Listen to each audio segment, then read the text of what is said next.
Donald Trump headlines నుంచి దూరంగా ఉండడం ఎక్కువ ఇష్టపడ్డారు. ఇన్ఫాక్ట్ ఈయన అమెరికన్ హిస్టరీలో ఈయన ఇచ్చిన ప్రెస్ కాన్ఫరెన్సెస్ ఇప్పటి వరకు ఎవరు ఇవ్వాలి. ఈయన రీసెంట్ గా ఒక స్టేట్మెంట్ ఇచ్చారు. యుఎస్ఏ సెక్యూరిటీ కోసం గ్రీన్లాండ్ నాకు చాలా ఇంపార్టెంట్ అని. ఈ స్టేట్మెంట్ తో వరల్డ్ అంతా ఒకేసారి మళ్ళీ షాక్ కి గురైంది. అవసరం అయితే మిలిటరీ ఆప్షన్ కూడా నా దగ్గర ఓపెన్ ఉంది, అది కూడా నేను వాడతా అన్న. అసలు ఈ స్టేట్మెంట్ ఎందుకు వచ్చింది? అమెరికాకి గ్రీన్లాండ్ మీద ఉన్న ఇష్టం ఏంటి? ఫస్ట్ గ్రీన్లాండ్ గురించి మనం అర్థం చేసుకో. గ్రీన్లాండ్ ఎక్కడ ఉంది? నార్దర్న్ హెమిస్ఫియర్ లో కెనడాకి నార్త్ ఈస్ట్ సైడ్ లో ఉంది. Greenland world's largest island. Greenland area approximately 2 million square kilometres. దీన్ని ఇండియాతో కంపేర్ చేస్తే 3.28 million square kilometres with a population of 140 crore.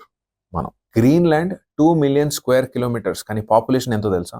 60,000, కేవలం 60,000 మంది మాత్రమే. ఎందుకు అంత తక్కువ పాపులేషన్? ఎందుకంటే గ్రీన్లాండ్ చాలా వరకు మొత్తం పర్మనెంట్ గా ఐస్ తో నిండిపోయి ఉంటుంది. ఇక్కడ బేసిక్ ఇన్ఫ్రాస్ట్రక్చర్ కూడా ఎక్కువగా అవైలబుల్ ఉండదు. ఒక కోనా నుంచి ఇంకో కోనాకు వెళ్ళడం అనేది ఆల్మోస్ట్ ఇంపాసిబుల్. రోడ్స్ అనేవి ఉండవు. మోస్ట్ ఆఫ్ ద ట్రాన్స్పోర్ట్ 10 నుంచి 20 కుక్కలు ఒక కార్ట్ ని లాగుతాయి. ఇది మీరు చాలా మటుకు హాలీవుడ్ సినిమాల్లో చూసే ఉంటారు. సో బేసిక్ గా గ్రీన్లాండ్ లో ఒక చాలా చిన్న పోర్షన్ లివబుల్. అయితే గ్రీన్లాండ్ కి డెన్మార్క్ కి ఉన్న కనెక్షన్ ఏంటి? ఇప్పుడు ఇంట్రెస్టింగ్ పాయింట్. డెన్మార్క్ యూరోప్ లో ఉంది, కానీ గ్రీన్లాండ్ మీద కంట్రోల్ ఎందుకు? గ్రీన్లాండ్ మీద ఫస్ట్ సెటిల్ అయిన మనుషుల్ని ఇన్యుయిట్ పీపుల్ అంటారు. అప్రాక్సిమేట్లీ 4,000 years అగో వీళ్ళు ఇక్కడ సెటిల్ అయ్యారు. అలా కొన్ని వందల వేల సంవత్సరాలు దాటిన తర్వాత 1814లో డెన్మార్క్ గ్రీన్లాండ్ ని తన కాలనీగా డిక్లేర్ చేసింది. ఒక 100 సంవత్సరాలు దాటిన తర్వాత World War II టైంలో డెన్మార్క్ వీక్ అయింది. ఆ టైంలో యుఎస్ఏ గ్రీన్లాండ్ ని ప్రొటెక్ట్ చేసింది. రష్యన్ ఆ టైంలో సోవియట్ యూనియన్ నుంచి ఆక్యుపై అవ్వకుండా ఉండడానికి. ఆ తర్వాత మళ్ళీ గ్రీన్లాండ్ ని డానిష్ కంట్రోల్లోకి ఇచ్చేసింది. ఇప్పుడు సిచ్యువేషన్ ఏంటంటే,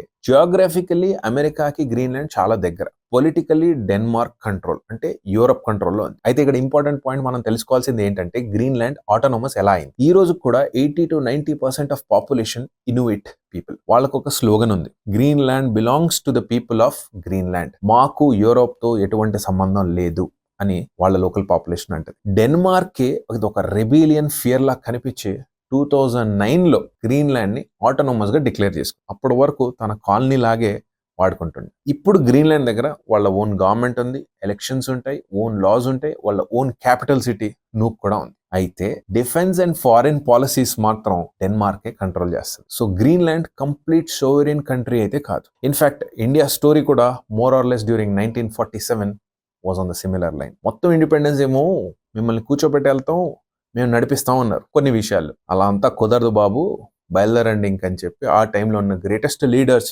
fought for us and got us this beautiful nation, India.